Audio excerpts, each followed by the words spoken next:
round two. Mike Johnson, JOHO Marketing. I help small businesses, professional services, work on a digital marketing strategy.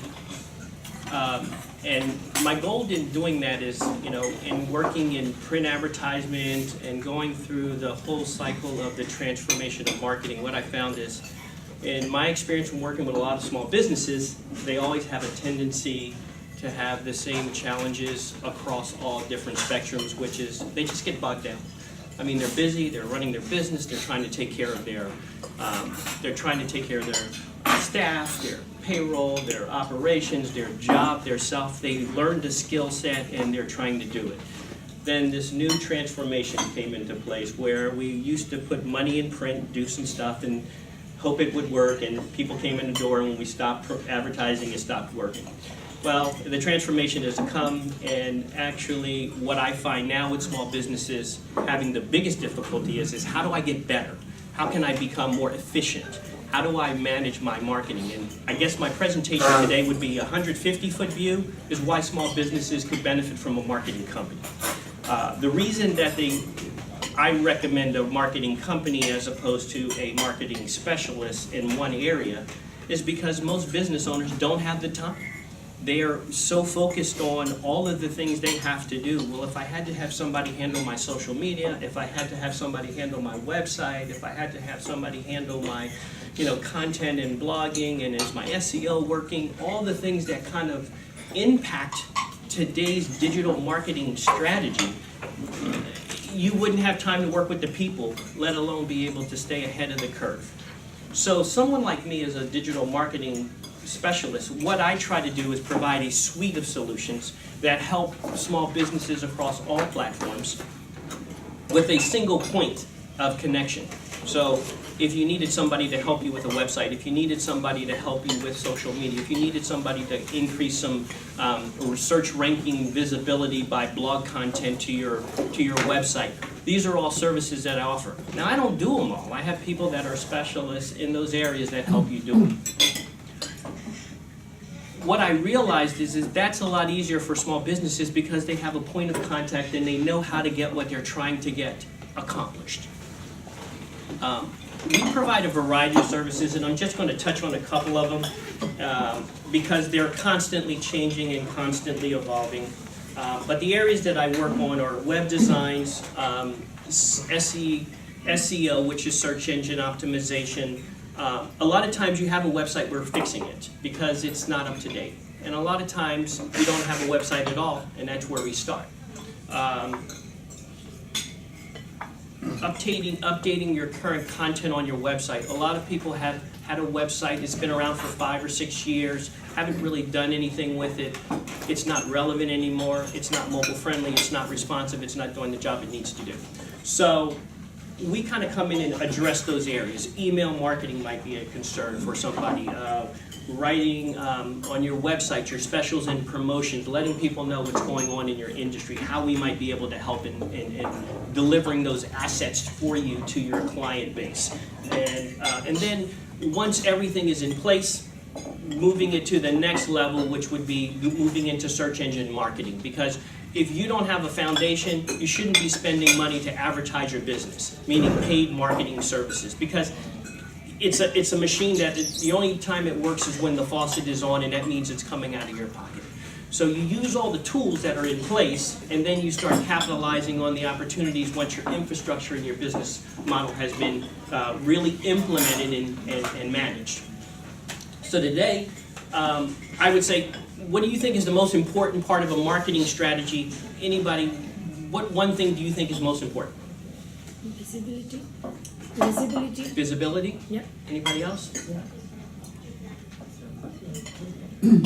Call to action. Call to action. Okay.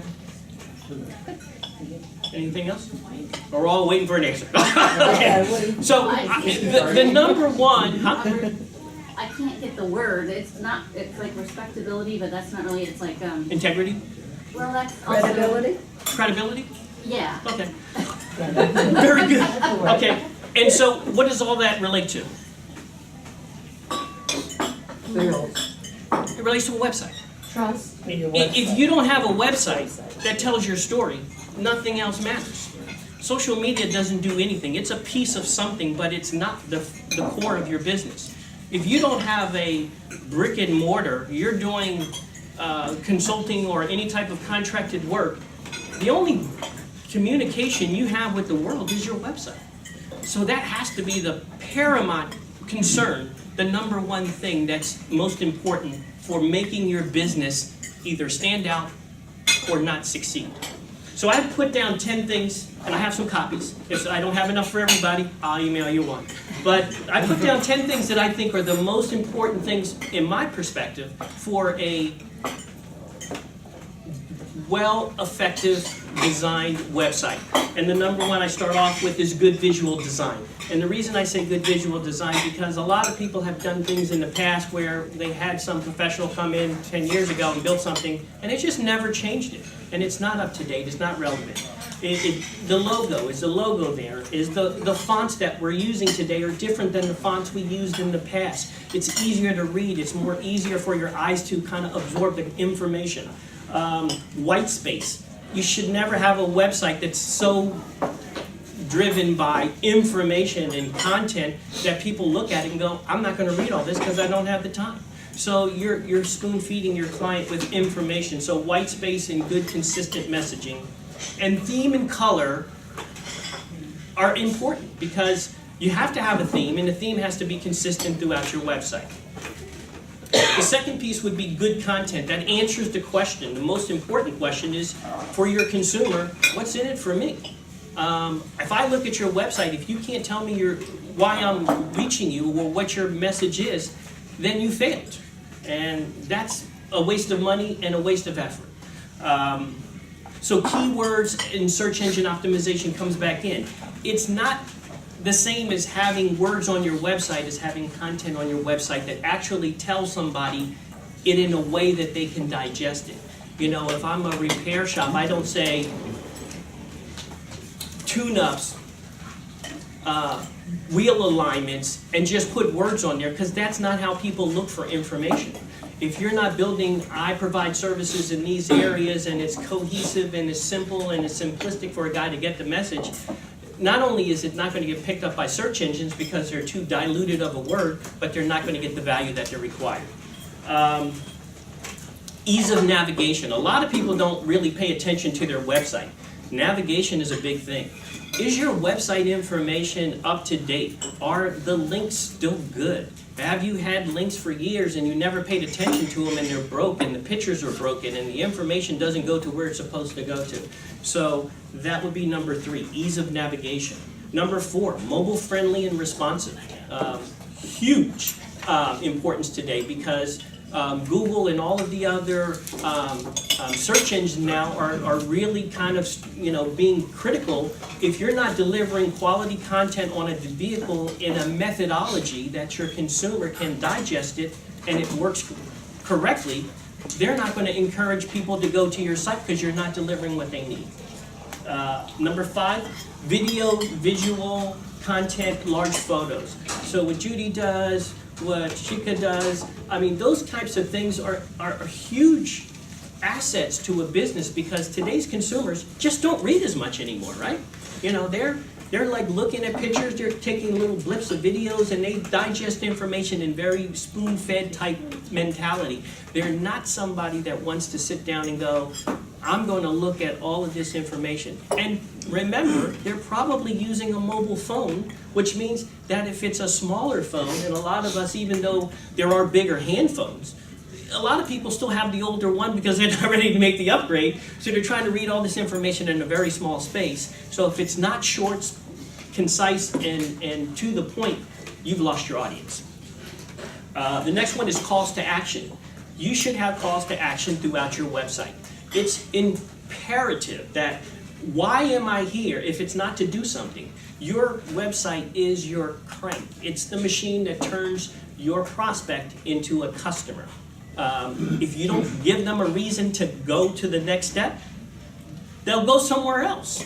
So, click here for more information, download my free call now, all of these things are calls to action that need to be just well dispersed throughout your whole website. Because if you're not doing that, people don't know what to do next.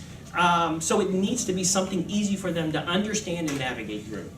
Blog posts.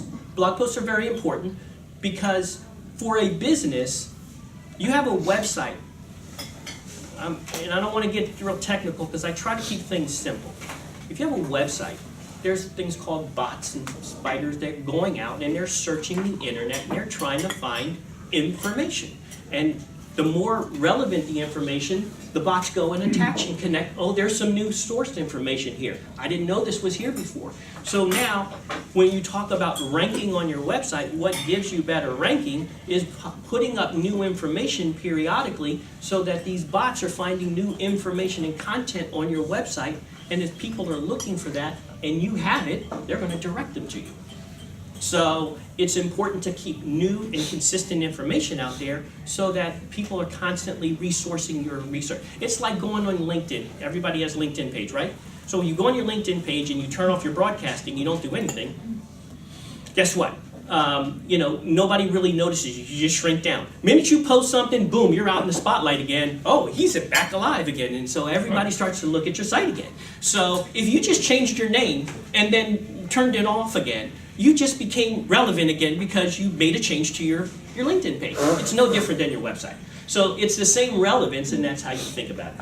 Last but not least is your Contact Us page. Contact Us page, a lot of people take this stuff for granted, but these are important things. It needs to be easy for a person to connect with you, reach you by phone, reach you by email, and be able to touch a button and not feel pressured. So what you ask for determines how many people will engage for you. The more you want, the less you may get because people don't want to give up too information because they're not really sure. And you hit the point again, credibility. Your credibility, when I say credibility on a website, it means a lot of things. It means, is your website relevant? Is it up to date? Do you have broken links? Is it mobile friendly? Does your website kind of speak to endorsements and recommendations? If all of those things are working very effectively on your website, then people will feel trustworthy of the person that you're doing business with. So today, websites would be my conversation because I do so many things. If I just touch on one point, maybe the next time I talk, I'll talk about another area, maybe social media or something else. But if that's helpful, if there's any questions, I'll be happy to answer any questions that anybody might have about a website. Does anything come to mind? Did you go, oh my God? No. I got a question about you. Did you go through your background to show why you have expertise in this area of digital marketing? So you're asking me, can I explain my background as far as marketing? I think last time I did, I talked a little bit about where I've come from over the last 15, 20 years in sales and marketing and advertisement, print advertisement. I've spent almost 15 years in marketing strategies for businesses and professional services. My last company before was working with a company called Dealer CMO, which is a dealership's chief marketing officer operation in San Jose, and before that I did digital marketing for apartment listings. So I've had a lot of diverse information in both areas. Anything else? Yes. It occurs to me, this is more a statement than a question, and Rich will understand this because he's slightly younger than I am, that in today's world, for a lot of us, the website is our bricks and mortar. Absolutely. And I hadn't thought of it quite that way. We all talk about having a bricks and mortar as a office. We gotta get an office, we gotta get a store. We don't need that anymore if we have a website. If we think about our website as the bricks and mortar of the 21st century. And I hadn't, it was a click when you made the presentation, a click that I hadn't made yet. Thank you very much. It's my pleasure. Anything else? Yeah. Yes. I just want to make a comment. I know myself that this is a fact, and maybe for a lot of us. I don't know, but I don't know. And talking with you really gave me a lot of background information, things to think about, and I'm looking forward to getting our website to the point where it will work rather than stream there. Well, thank you very much. Thank you for the appointment. I think that every business today is being challenged with something that they haven't had in a long time, and that is a transformation of how consumers digest information. We all have our own areas of expertise, and I think that's what's so unique and valuable about this group. Every one of us brings something unique to that table, but at the same time, there's not one of us that doesn't have the challenge every day of dealing with the pains and struggling of just trying to manage what we are effective at. So, you know, I don't know about animated videos. I don't know about legacy videos. I don't know about, you know, upholstery or fixing, you know, furniture or preserving something that's of value to me and my family. So each one of us bring an asset, and that's why I think it's a valuable commodity for all of us to have us as a collective group. So thank you very much. Any other questions? Oh, my God. Thank you very much. Just a comment that you Yes. mentioned contacts on your web page. I think that's a perfect point. People need to look at it, because one of my pet peeves is when you go on a website, and the hardest thing to do is find how to contact them. They want your business, but they don't want to talk to them. And, you know, most of the time when that happens, I You're go gone. someplace else. That's right. Yeah. Thank you. That would be easy.